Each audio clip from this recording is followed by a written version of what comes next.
Hey, what's going on YouTube? In this episode, Chad Fixes All, we're going to be checking the tire pressure on this 2012 Chevy Cruze.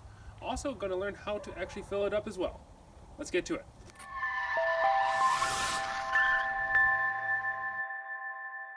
So if you ever hop into your Cruze or any GM vehicle and you turn the ignition on and you get this little emblem, that little emblem right there, that is actually a low tire pressure monitor system indicator saying that one of your tires is low. And then this is a nice easy display for me. Now all vehicles have this.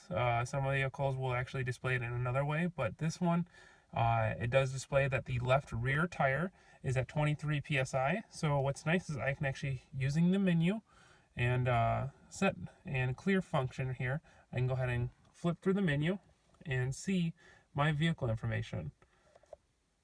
So let's keep going through everything. So we can see that the front left is at 29, front right is at 32, the left rear is at 23, you can see it blinking, and then the right rear is at 28.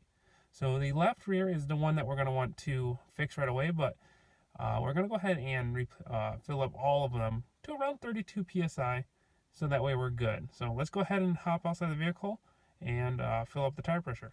Now, I'm lucky enough to own an air compressor at home, but if you don't, you can go to like any place like a Bell Tire or some convenience stores to actually do this.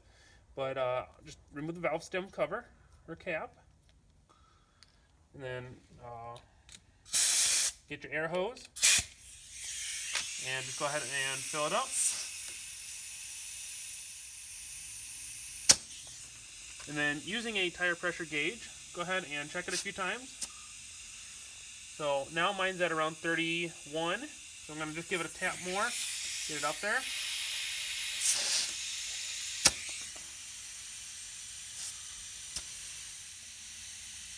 There you go. You can now see that we're at 32 psi.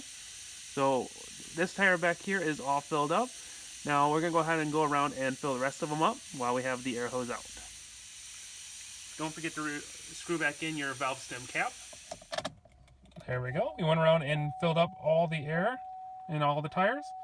So we no longer have a light on. And if we go to the vehicle information again, you can see here that we're at 32, 31, 31, 31.